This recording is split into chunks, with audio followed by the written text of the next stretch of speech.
औद्योगिक क्रांति, ये शब्द सुनते ही जहन में क्या आता है? शायद भाप के इंजन, बड़ी बड़ी फैक्ट्रियां, धुआं। सही है। पर इस पूरे विश्लेषण में हम ये समझने की कोशिश करेंगे कि ये सिर्फ कोई टेक्निकल चेंज नहीं था। अरे ये तो उससे कहीं ज्यादा गहरा था। इसने हमारे समाज और हमारी सभ्यता की पूरी नींव ही बदल कर रख दी। तो चलिए सबसे पहले ना इसके नाम पर ही सवाल उठाते हैं। क्या इसे सचमुच एक क्रांति कहना ठीक है? असल में इतिहासकार हमें बताते हैं कि ये कोई एक रात में हुआ धमाका नहीं था। ये तो सोचिए, 1750 से लेकर 1900 तक लगभग 150 साल तक चलने वाला एक बहुत ही धीमा पर बहुत गहरा बदलाव था। और यही वजह है कि कई लोग इसे क्रांति की जगह एक क्रमिक विकास या ट्रांजिशन कहना ज्यादा सही समझते हैं। तो फिर इसका निचोड़ क्या है? देखिए, बहुत सीधी सी बात है। एक ऐसी दुनिया जहां सब कुछ खेती और हाथ से होता था, वहां से हम एक ऐसी दुनिया में आ गए जहां सब कुछ मशीनों से होने लगा।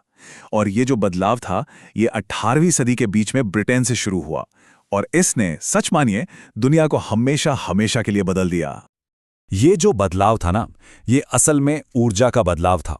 सोचिए, हम एक जैविक अर्थव्यवस्था यानी एक ऐसी इकोनॉमिक सिस्टम जो जमीन, जानवरों की ताकत और कुदरती चीजों पर टिकी थी, उसे छोड़कर एक खनिज आधारित अर्थव्यवस्था की तरफ बढ़ रहे थे। मतलब एक ऐसी दुनिया जो कोयले, लोहे और मशीनों की ताकत से चलने वाली थी। पर सवाल तो ये उठता है कि आखिर ये सब ब्रिटेन में ही क्यों शुरू हुआ? दुनिया में और भी तो देश थे। तो चलिए इसके पीछे के कुछ बड़े संरचनात्मक कारणों को समझते हैं। हाँ, ये तो बिल्कुल साफ है कि भाप के इंजन जैसे आविष्कार बहुत जरूरी थे, इसमें कोई शक नहीं। लेकिन सिर्फ टेक्नोलॉजी होना ही काफी नहीं होता है ना? उन आविष्कारों को पनपने के लिए, उन्हें आगे बढ़ने के लिए एक सही आर्थिक, संस्थागत और सामाजिक माहौल का होना भी उतना ही जरूरी था। और हुआ ये कि ब्रिटेन में 4 बड़ी चीजें एक साथ आ गईं। पहला, एक मजबूत कानूनी और वित्तीय व्यवस्था थी। दूसरा, बाड़बंदी आंदोलन की वजह से गांव से निकले किसानों के रूप में एक नई लेबर फोर्स तैयार हो गई। तीसरा, ऊर्जा के लिए कोयला भरपूर मात्रा में था। और चौथा, उसके उपनिवेशों से कच्चा माल भी मिल रहा था और तैयार माल बेचने के लिए बाजार भी। तो इन सब ने मिलकर औद्योगिकरण के लिए एक बिल्कुल सही जमीन तैयार कर दी। अब जब ये नई प्रणाली शुरू हुई तो इसने एक डोमिनो इफेक्ट शुरू कर दिया। मतलब एक चीज गिरी और उसके पीछे पीछे सब बदलता चला गया। इसने सिर्फ अर्थव्यवस्था को नहीं, बल्कि पूरे समाज को ही एक नया आकार दे दिया। इसे आप एक तरह की टेक्नोलॉजिकल चेन रिएक्शन समझ सकते हैं। देखिए कैसे। शुरुआत हुई कपड़ा उद्योग से, वहां मशीनें आईं, तो फिर उन मशीनों को बनाने के लिए एक और उद्योग खड़ा हो गया। अच्छा, अब इन मशीनों को चलाएगा कौन? तो उसके लिए भाप के इंजन बने। और फिर इन सब चीजों के लिए जरूरी रसायन बनाने वाले नए उद्योग भी पनपने लगे। मतलब एक आविष्कार दूसरे को जन्म दे रहा था। और इस आर्थिक बदलाव का सीधा नतीजा ये हुआ कि समाज में 2 नए और बड़े वर्ग पैदा हो गए। एक तरफ थे औद्योगिक पूंजीपति, यानी वो लोग जो इन फैक्ट्रियों और मशीनों के मालिक थे, और दूसरी तरफ था श्रमिक वर्ग, जो अपनी रोजी रोटी के लिए पूरी तरह से अपनी मजदूरी पर ही निर्भर था। और सच तो ये है कि इन श्रमिकों में से ज्यादातर के लिए ये नई जिंदगी कोई फूलों की सेज नहीं थी। वो भीड़ से भरे शहरों में रहते थे, जहां साफ सफाई की बहुत कमी थी और कारखानों का अनुशासन तो बहुत ही ज्यादा कठोर था। यहां तक कि बाल श्रम, जिसे हम आज एक बहुत बड़ी बुराई मानते हैं, उसे भी इसी नजरिए से देखना जरूरी है। इतिहासकारों का कहना है कि यह सिर्फ कोई नैतिक गिरावट नहीं थी, बल्कि उस आर्थिक व्यवस्था की मजबूरी का एक नतीजा थी, जहां परिवारों के पास अपने बच्चों को काम पर भेजने के अलावा कोई चारा ही नहीं था। और शायद इससे भी बड़ा एक बदलाव आया समय को देखने के तरीके में। अब काम प्रकृति की लय, मतलब सूरज के उगने डूबने के हिसाब से नहीं होता था। अब काम होता था घड़ी के हिसाब से। समय अब एक ऐसी चीज बन चुका था जिसे उत्पादकता बढ़ाने के लिए नापा जाता था, कंट्रोल किया जाता था। लेकिन इस क्रांति का असर सिर्फ ब्रिटेन या यूरोप तक ही सीमित नहीं रहा।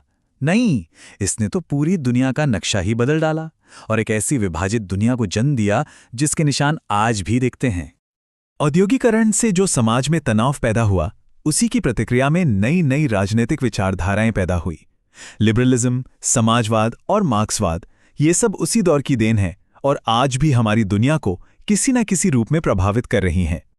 इतिहासकार इसी दौर को द ग्रेट डाइवर्जेंस यानी महान विभाजन का नाम देते हैं। ये वो समय था जब औद्योगिक पश्चिमी देशों और बाकी दुनिया के बीच की जो आर्थिक खाई थी, वो बहुत ज्यादा चौड़ी हो गई।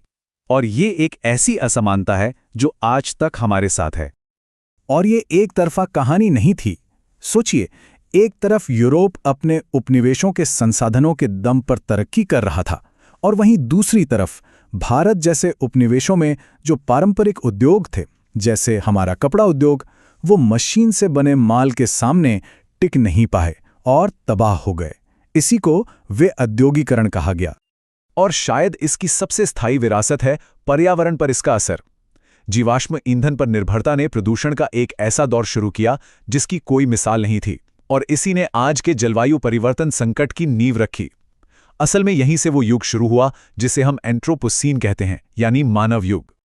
तो अब सवाल ये है कि आखिर में हम इस बदलाव की विरासत को समझें कैसे? यह अपने आप में एक विरोधाभास है, प्रगति का विरोधाभास।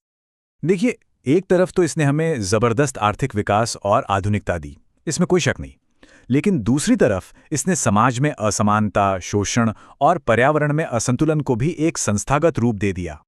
तो हम फिर से उसी सवाल पर आ जाते हैं कि औद्योगिक क्रांति को आखिर क्या माना जाए? क्या ये इंसानी प्रगति की कहानी है, या फिर शोषण की एक दास्तां, या फिर ये दोनों का एक ऐसा पेचीदा मिश्रण है जिसे एक दूसरे से अलग किया ही नहीं जा सकता? इसका जवाब जो भी हो, वो आज भी हमारे वर्तमान को आकार दे रहा है।